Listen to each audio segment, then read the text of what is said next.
আসসালামু আলাইকুম এভরিওয়ান, সবাই কেমন আছেন? আশা করি ভালো আছেন। আজকে আমাদের রেসিপি থাকবে কলাই শাক ভাজি। কলাই শাক কীভাবে ভাজি করতে হয় সেই পদ্ধতি আপনাদের আজকে এই ভিডিওর মাধ্যমে দেখাবো। প্রথমে আমরা কলাই শাক নিয়ে নিব, এরপর কলাই শাকগুলো আমরা সুন্দরভাবে বেছে নিব, শক্ত অংশগুলো ফেলে দিব এবং শাকের নরম অংশগুলো অর্থাৎ শাকের আগারটুকু রেখে দিব, যে অংশটুকু নরম সেগুলো রেখে দিব এবং বাকি যেই শক্ত অংশটা সেটা ফেলাই দিব। তারপর এইগুলো আমরা সুন্দরভাবে একটা পাত্রে সাজায় রাখবো যাতে কাটতে সুবিধা হয়।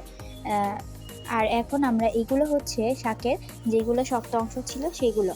তো এখন আমরা কাটবো শাকগুলো, কুচি কুচি করে বটির সাহায্যে কেটে নিব। বটির সাহায্যে কাটলে শাকগুলো অনেক পাতলা হয়, অনেক চিকন হয় কাটতে, এবং এগুলো রান্না করলে সুন্দরভাবে সিদ্ধ হয়ে যায় এবং খেতেও মজা হয়, সিদ্ধও তাড়াতাড়ি হয়ে যায় এবং দেখতেও সুন্দর হয়।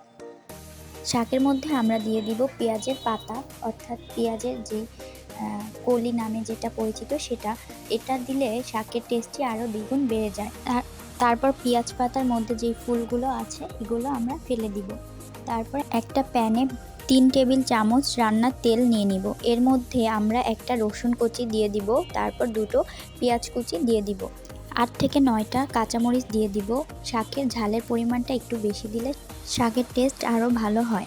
তারপর এর মধ্যে দিয়ে দিব কুচি করা পেঁয়াজের পাতাগুলো। তারপর আমরা খুন্তির সাহায্যে ভালোভাবে নেড়ে নিব। এর মধ্যে দিয়ে দিব আমরা কুচি করা পেঁয়াজের পাতাগুলো। তারপর ভালোভাবে খুন্তির সাহায্যে নেড়ে নিব। এর মধ্যে দিয়ে দিব 1.5 চামচ লবণ।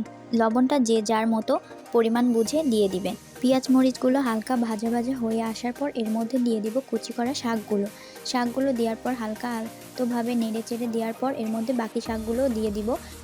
শাকগুলো এভাবে নাড়াচাড়া করার পর যখন শাকগুলো থেকে পানি নামা শুরু করবে, তারপর চুলার তাপটা কমিয়ে দিব।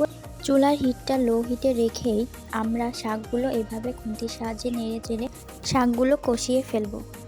এভাবে লো হিটে রেখে দিয়ে আমরা 5 থেকে 7 মিনিট অপেক্ষা করব। 5 থেকে 7 মিনিট অপেক্ষা করার পর আমরা দেখব শাকগুলো সিদ্ধ হয়ে এসছে।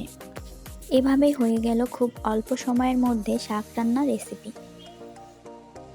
শাকটায় আমরা কোনো ঢাকনা দিয়ে না ঢাকার ফলে শাকটার অরিজিনাল কালারটা রয়ে গেছে, শাকটা সবুজ সবুজই আছে, দেখতে অনেক সুন্দর লাগতেছে।